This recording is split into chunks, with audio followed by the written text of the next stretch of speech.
pwedeng applyan dyan. Makakahanap ka rin ng work. Sana nga, Cecil. Kasi sa totoo lang, gusto ko na mag-business. Konti na lang din kasi yung natitira sa savings ko eh. Hindi ko na nga alam paano ko pagkakasyahin eh. Huwag tayo magtulungan para makahanap ka ng work. Baby loves, Ina. Oh. Archie, saan ka galing? Sino, no? Kasi si Nono. Bakit? Nasaan siya? Kailangan. Nawawala si Nono. Ha? Ano nawawala? Inutusan ko lang siya bumili ng beer. Hindi na siya bumalik. Ano sinasabi mo? Natusan mo? Nasaan na si Nono? Pero, At saan? Turo mo sa akin! pero nakita ko siya kanina. Sumakay siya sa pulang kotse. Walang kotse! Teka na, nakita mo ba kung sino nagdadrive sa kotse? Anong plate number? Tita Lani, malayo pa po piano. Oo eh. Baka hanap Ate Ina Nono eh. Huwag kang mag-alala. Babalik tayo agad.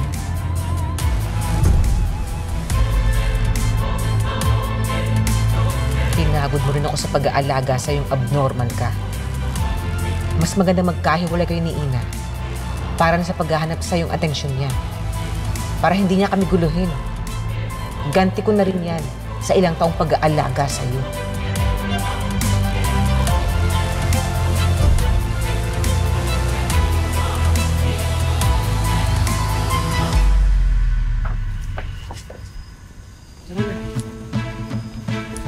Cecil, pwede ko bang hiramin yung phone mo? Tatawagan ko na yung phone ni Nono. Dala niya yung phone niya eh. Tara.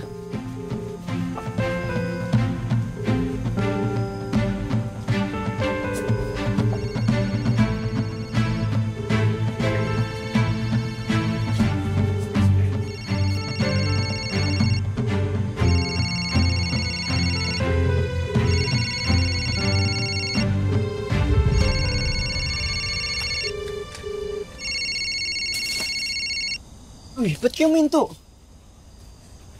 Archie. Phone to ni Nono eh. Kinuno tong phone. Archie, saan mo ba huling nakita si Nono? Doon mo kami dalhin. Tara na, bilisan natin.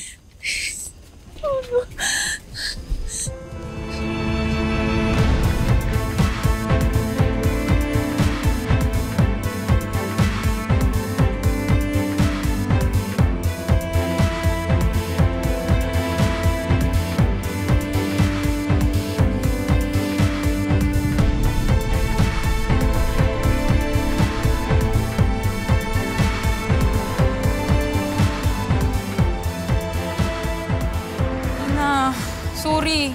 Kung saan na ako naghanap, di ko talaga makita si Nono. Tsaka di ba, sabi nito ni Archie, sumakay daw sa pulang kotse. Paano kung nakidnap na talaga si Nono tapos dinala siya sa malayong lugar?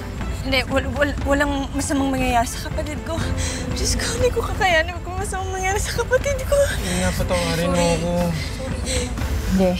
Hindi ako susuko. Makikita ko yung kapatid ko. Hindi ako susuko. Makikita ko si Nono. Humingi na tayong tulong sa barangay. Mas buti pa.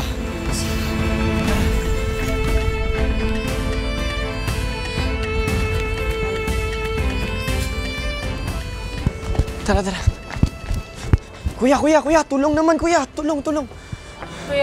Kuya, nakita niyo po ba itong batang to? Nawawala po kasi yung kapatid ko. Baka nakita niyo po siya. Hindi po eh. Siguro po subukan din mo namin na pahanapin po namin. Sige po, please. Tara, hanapin pa natin siya. Doon.